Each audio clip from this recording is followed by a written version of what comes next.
شہ کے زائر کا کربلا جانا، کربلا شہ کے زائر کا کربلا جانا۔ کچھ نہ ملے زیارت حسین پر، کچھ نہ ملے، اتنی چیز مل جائے جو روایت میں آئی ہے کہ جیسے ہی زائر اپنے گھر سے نکلتا ہے اللہ فرشتوں کو اس کے گھر کی حفاظت کے لیے بھیجتا ہے۔ جیسے ہی زائر کربلا پہنچتا ہے 4000 فرشتے استقبال کرتے ہیں۔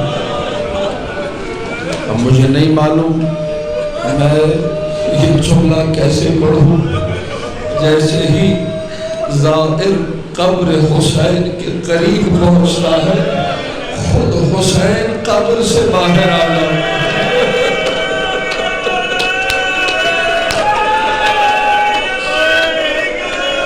کامل الزیارات کی روایت ہے، حسین خود قبر سے باہر آ جاتے ہیں۔ سنو روایت کے جملے ہیں، سن لو، اس کے بعد مصائب کے 2 جملے۔ اور رخ کرتے ہیں مدینہ منورہ کا، اے میرے نانا رسول اللہ، یہ میرا زائر اپنا وطن چھوڑ کر آیا ہے۔ ایک پردیسی کے لیے دعا کر رہا ہے۔ میرا زائر اپنا وطن چھوڑ کر آیا ہے، اے میرے نانا رسول اللہ، آپ ہاتھ اٹھا کر اس کے لیے دعا کیجئے۔ اپنے نانا سے التماس دعا کہتے ہیں، اپنے بھائی حسن مجتبیٰ کی قبر کی طرف رخ کرتے ہیں، بقیع کی طرف، اے میرے بھائی حسن مجتبیٰ، آپ بھی ہاتھ اٹھا کر میرے زائر کے لیے دعا کیجئے۔ نجف کا رخ کرتے ہیں، اے میرے بابا علی، میرے زائر کے لیے دعا کیجئے۔ میں روایتیں پڑھتا رہا،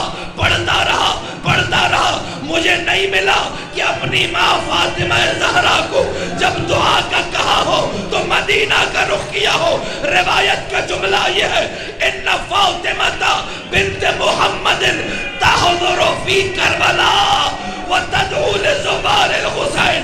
ادھر زائر کربلا پہنچتا ہے، ادھر حسین کی غریب ماں خود کربلا آ جاتی۔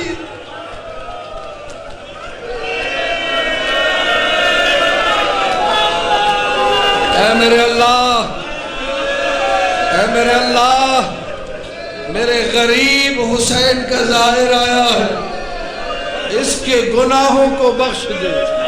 اللہ اکبر۔ جس کے لیے زہرا دعا کرے، ہو سکتا ہے وہ پاکیزہ نہ ہو سکتا ہے اس کے گناہ بخشے نہ جائے۔ فاطمہ زہرا زائروں کے لیے دعا کرتی ہے۔